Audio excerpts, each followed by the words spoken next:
दोस्तों, Indian military इस समय दुनिया की चौथी सबसे ताकतवर सेना है, जिनके पास दुनिया में चीन के बाद सबसे ज्यादा मिलिट्री पर्सनल की संख्या भी है। तो वही दुनिया में सबसे ज्यादा वॉलंटियर मिलिट्री पर्सनल की संख्या भी भारत के पास ही है। यहाँ तक कि यूरोप के दर्जन भर देशों की पूरी जनसंख्या से ज्यादा तो केवल भारत के पास फौज ही मौजूद है। भारत दुनिया में सबसे ज्यादा हथियार खरीदने में भी अव्वल रहता है, लेकिन अपने डिफेंस के लिए अन्य देशों से हथियार खरीदने से ज्यादा बेहतर होता है अपनी खुद की तकनीक के दम पर हथियारों का निर्माण करना। और रशिया यूक्रेन युद्ध के दौरान भारत के रशियन हथियारों की कमी व उनके अन्य अपग्रेड इक्विपमेंट्स की आपूर्ति में हो रहे रिलीज को देखते हुए भारत ने आगे चलकर अन्य देशों से नए हथियार खरीदने के बजाय अपने ही देश की डोमेस्टिक कंपनियों व तकनीकों के हथियार निर्माण पर ज्यादा जोर देना चालू कर दिया है, जिसको देखते हुए ऐसा लगता है कि भारत भी अमेरिका की तरह ही आगे चलकर दुनिया के कई देशों को अपने हथियार एक्सपोर्ट कर पाएगा और इससे भारत के संबंध भी उन देशों के साथ काफी मजबूत हो सकेंगे, जो कि अन्य फ्रंट्स पर भी भारत को अंतर्राष्ट्रीय मंच पर सपोर्ट करेंगे। एक तरफ जहां भारत के विरोधी देशों में चीन की ताकत दिन ब दिन बढ़ती जा रही है, तो वहीं पाकिस्तान भी अमेरिका, चीन व तुर्की के दम पर भारत की नाक में दम करने को पूरी तरह से तैयार है। ऐसे में भारत को अपने डिफेंस के साथ साथ अटैकिंग पावर को भी बढ़ाना लाजमी था और लकीली वर्तमान भारत सरकार ने समय रहते हुए अपनी आवश्यकताओं को पहचानते हुए सही चालें चलना शुरू कर दिया है, जिसका असर इस समय विश्व मंच पर भारत की बढ़ती छवि के रूप में भी देखने को मिल रहा है। आज की इस वीडियो में हम जानेंगे कि वर्तमान समय में भारतीय आर्म्ड फोर्सेस की तीनों ही ब्रांचों इंडियन आर्मी, इंडियन नेवी और इंडियन एयरफोर्स की फायर पावर कितनी है। लेकिन वीडियो में आगे बढ़ने से पहले आपके डिफेंस नॉलेज को चेक करने के लिए एक सवाल। वर्तमान समय में भारत के चीफ ऑफ डिफेंस स्टाफ कौन है? जनरल मनोज मुकुंद नरवणे या जनरल अनिल चौहान? यदि आपको इसका जवाब मालूम है तो कमेंट में लिख कर साथ ही जानकारी पसंद आए तो वीडियो को लाइक और शेयर करते हुए चैनल को सब्सक्राइब करना ना भूलें। अब चलिए शुरू करते हैं। एक देश की सेना को डिफेंस की फंडिंग अच्छी तरह मिलने के लिए जरूरी होता है कि उस देश की आर्थिक हालत मजबूत होनी चाहिए। इस संबंध में भारत की पोजीशन काफी बेहतर है।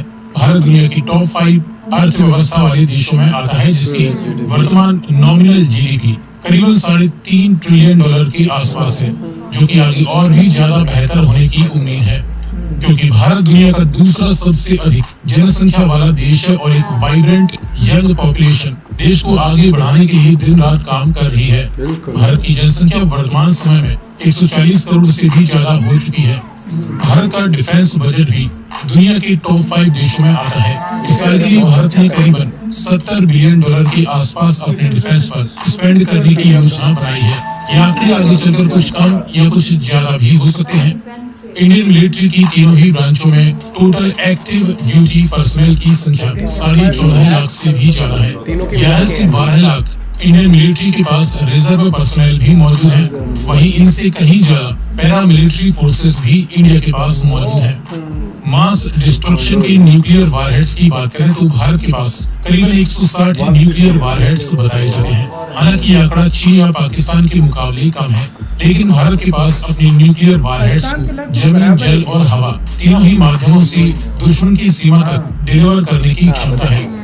उसके बाद बात करें जमीनी ताकत की, तो इस फील्ड में मैन बैटल टैंक्स की करीबन 4600 से ज्यादा यूनिट्स इंडियन आर्मी के पास मौजूद हैं। भारत मेनली इस्तेमाल करता है रशियन T-90 भीष्मा व इसकी upgraded version T-90S man battle tanks को, अपने खुद के अर्जुन मैन बैटल टैंक्स के मार्क 1 वेरिएंट की 100 से ज्यादा यूनिट्स व इसके मार्क 1A वेरिएंट्स की भी 118 यूनिट्स के ऑर्डर दिए जा चुके हैं। 2400 से ज्यादा यूनिट्स भारत के पास है रशियन T-72 अजय टैंक की। अजय मार्क 2 के भी नए वेरिएंट्स बनाए जा रहे हैं, लेकिन क्योंकि रशिया यूक्रेन के साथ वॉर में उलझा हुआ है, इसलिए भारत को इसके अपग्रेड के लिए इजराइल, पोलैंड व फ्रांस के साथ बातचीत करनी पड़ रही है। आगे चलकर Bharat T-72 Ajay man battle tanks को अपने फ्यूचर रेडी कॉम्बैट व्हीकल्स की 1770 से ज्यादा यूनिट से धीरे धीरे रिप्लेस करने की योजना भी बना रहा है। इसके बाद बात करें इन्फेंट्री फाइटिंग व्हीकल्स की, तो भारत के पास फिलहाल BMP-2 सरहद इन्फेंट्री फाइटिंग व्हीकल्स की 2500 से ज्यादा यूनिट्स मौजूद हैं। जिन्हें समय के साथ धीरे धीरे अपग्रेड किया जा रहा है। साथ ही आगे चलकर Bharat 1750 future infantry combat vehicles के माध्यम से इन्हें रिप्लेस करेगा। इन इन्फेंट्री फाइटिंग व्हीकल्स के अलावा भारत के पास फॉरेन व लोकल कंपनीज के माध्यम से प्रोड्यूस किए गए करीबन 9 से 10 हजार आर्मर्ड पर्सनल कैरियर्स भी मौजूद हैं, जिनकी संख्या आगे चलकर और भी ज्यादा बढ़ने वाली है, क्योंकि अब भारत की स्वदेशी कंपनियां इनका निर्माण करने लगी हैं। इसके बाद सेल्फ प्रोपेल्ड आर्टिलरीज की करीबन 100 यूनिट्स भारत के पास मौजूद है। भारत साउथ कोरियन K9 वज्र सेल्फ प्रोपेल्ड आर्टिलरीज का इस्तेमाल करता है, जिसकी आगे चलकर 100 यूनिट्स के ऑर्डर्स और दिए जाना है, जिनका निर्माण भारत में L&T द्वारा लोकली लाइसेंस पर प्रोड्यूस किया जाता है। वहीं बात करें टाउड यानी फील्ड हवेजर्स की, तो इसकी करीबन 3300 यूनिट्स भारतीय आर्मी के पास मौजूद है। टाउड हवेजर्स में भारत अपनी लेटेस्ट धनुष हवेजर्स का इस्तेमाल करता है, जिसकी आगे चलकर 100 से 400 यूनिट्स और बनाई जाना है। इसके अलावा इंडिया यूके द्वारा मेड BAE M777 सिस्टम्स का इस्तेमाल भी भारत करता है। भारतीय सेना के पास स्वीडन की 400 से ज्यादा हॉबिटस हवेजर्स हैं। इंडिया इजराइल द्वारा सोवियत समय की M46 शरंग फील्ड गन्स को अपग्रेड किया गया है। वहीं ऑर्डिनेंस इंडियन फील्ड गन भी भारत के पास 1700 से ज्यादा की संख्या में मौजूद है। इसके अलावा भारत DRDO के माध्यम से advanced towed artillery gun system इसे भी तैयार कर चुका है और इसके ट्रायल्स अभी चल रहे हैं। कंप्लीट होने के बाद इसकी सैकड़ों यूनिट्स इंडियन आर्मी को मिलने लगेंगी। मल्टीपल रॉकेट लॉन्चर्स की बात करें तो इस समय भारत के पास करीबन 1500 से ज्यादा मल्टीपल रॉकेट लॉन्चर्स मौजूद हैं। भारत मेनली इस्तेमाल करता है 900 से ज्यादा स्मर्च 9K58 multi barrel rocket launcher का। इसके अलावा 300 के करीब Pinaka multi barrel rocket launchers, जिनकी संख्या आगे चलकर और भी ज्यादा बढ़ाई जा रही है। BM-21 grad multiple rocket system भी भारत के पास फिलहाल मौजूद है। इन्हें धीरे धीरे पिनाका के माध्यम से रिप्लेस कर दिया जाएगा। अटैकिंग क्षमता के अलावा भारत के पास अपने डिफेंस के लिए भी काफी सारे सिस्टम्स मौजूद हैं। इनमें भारत के पास दुश्मन के सैटेलाइट्स को तबाह करने के लिए पृथ्वी डिफेंस व्हीकल मार्क 2 मौजूद है, जो कि जमीन से 1200 किलोमीटर की ऊंचाई पर भी किसी मूविंग टारगेट्स को तबाह कर सकता है। दुश्मन की बैलिस्टिक मिसाइलों से डिफेंस के लिए भारत के पास Indo atmospheric anti ballistic missile system advance air defence मौजूद है। वहीं exo atmospheric anti ballistic missile defence system Prithvi defence vehicle की भी कंप्लीट टेस्टिंग भारत कर चुका है। दुश्मन की बैलिस्टिक मिसाइलों के अलावा भारत के पास है रशिया व दुनिया का सबसे बेहतरीन long range surface to air missile defence system S-400। आगे चलकर भारत इसके और भी ज्यादा अपग्रेडेड वर्जन्स को भी रशिया से खरीद सकता है। S-400 अपने नाम के अनुसार ही 400 किलोमीटर की रेंज तक के टारगेट्स को डिटेक्ट एंड डिस्ट्रॉय कर सकता है। बैलिस्टिक व लॉन्ग रेंज के अलावा मीडियम रेंज के लिए भारत के पास है बराक 8 आकाश और spider medium range surface to air missile defence system.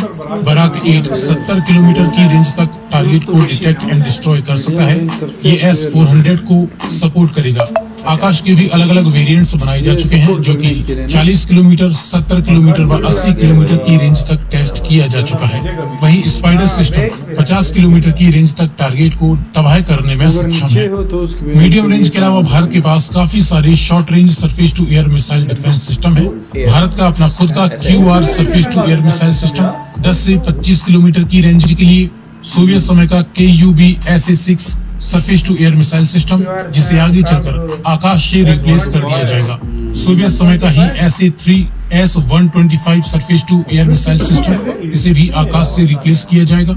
Russian SA-8 9K33 surface to air missile system, इसे भारत अपने खुद के QR surface to air missile system से रिप्लेस करेगा। इसके अलावा भी भारत के पास काफी सारे short range surface to air missile system व man portable air defence systems भी मौजूद हैं। दोस्तों, ये तो रही इंडियन आर्मी की अटैकिंग और डिफेंसिव क्षमता। इसके बाद बात करें इंडियन एयरफोर्स की पावर की, तो इंडियन एयरफोर्स इस समय 2300 से ज्यादा सभी प्रकार की मिलिट्री एयरक्राफ्ट का इस्तेमाल करती है। जिनमें कुछ प्रमुख एयरक्राफ्ट की बात करें तो भारत के पास 550 से ज्यादा मल्टी रोल जेट्स मौजूद हैं। मल्टी रोल जेट्स में भारत इस्तेमाल करता है फ्रेंच डसोल्ट राफेल का, रशियन सुखोई Su-30 MKI, अपने खुद के हिंदुस्तान एरोनॉटिक्स लिमिटेड द्वारा मेड तेजस मल्टी रोल जेट्स का। इसकी अपग्रेडेड वेरिएंट्स भी आगे और बनाए जाना है।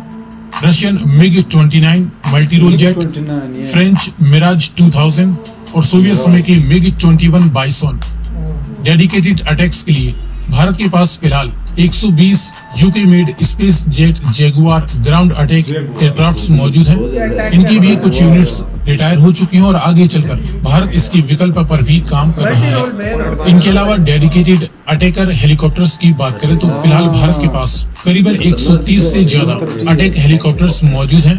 Bharat American Boeing AH-64 Apache attack helicopters का version Mi-24 attack helicopters Hindustan Aeronautics Limited द्वारा भी Rudra armed utility attack helicopter का इस्तेमाल करता है। इसके अलावा भारत के पास HAL का ही प्रचंड अटैक हेलीकॉप्टर भी है। भारत बहुत सारे अनमैन्ड एरियल व्हीकल्स जैसे एडवांस एरियल अटैकिंग व डिफेंसिव सिस्टम्स का भी इस्तेमाल करता है। फिलहाल भारत के पास इजराइल की IAI heron, IAI searcher, IAI heron TP, America के जनरल एटॉमिक्स की MQ-9 रीपर जैसे सर्विलांस ड्रोन्स मौजूद हैं। भारत के DRDO द्वारा मेड लक्ष्य टारगेट ड्रोन व high altitude switch prime surveillance drone भी मेड इन इंडिया है। इसके अलावा भी भारत तपस, घातक जैसी और भी कई सारे अनमैन्ड कॉम्बैट एरियल व्हीकल्स का निर्माण भी कर रहा है। इंडियन एयरफोर्स की बात करें इंडियन नेवी की, तो इंडियन नेवी के पास मौजूद है 2 बड़े एयरक्राफ्ट कैरियर्स जिनमें INS विक्रमादित्य और भारत का खुद का INS विक्रांत इंडियन नेवी के जंगी जहाजी बेड़े में शामिल हो चुके हैं।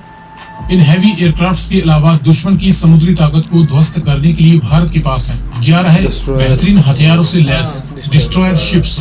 भारत के पास अपनी खुद की तकनीक की विशाखापत्तनम क्लास की स्टेल्थ गाइडेड मिसाइल डिस्ट्रॉयर्स की 2 यूनिट्स हैं। आगे इसकी और यूनिट्स बनाई जाना है। इसके अलावा कोलकाता क्लास की स्टेल्थ गाइडेड मिसाइल डिस्ट्रॉयर्स की 3 यूनिट्स मौजूद हैं। दिल्ली क्लास की गाइडेड मिसाइल डिस्ट्रॉयर्स की 3 यूनिट्स हैं। तो वहीं राजपूत क्लास की गाइडेड मिसाइल डिस्ट्रॉयर्स की भी 3 यूनिट्स फिलहाल इंडियन नेवी के पास हैं। इसके बाद भारत के पास है 12 frigates. Indian navy Shivalik class की 3 stealth guided missile frigates operate करती है।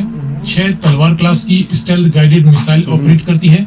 वहीं 3 ब्रह्मपुत्र क्लास की भी गाइडेड मिसाइल फ्रिगेट्स का इस्तेमाल करती है। फ्रिगेट्स की बात कॉर्वेट्स की बात करें तो फिलहाल भारत के पास 19 कॉर्वेट्स मौजूद हैं।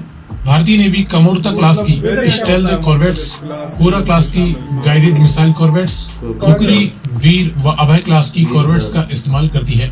समंदर के गुप्त हथियारों में भारत के पास फिलहाल 17 सबमरीन्स मौजूद हैं जिनमें अरिहंत क्लास की 2 nuclear powered ballistic missile submarines भी हैं जो कि हजारों किलोमीटर की रेंज तक अपनी न्यूक्लियर वारहेड्स को डिलीवर कर सके हैं।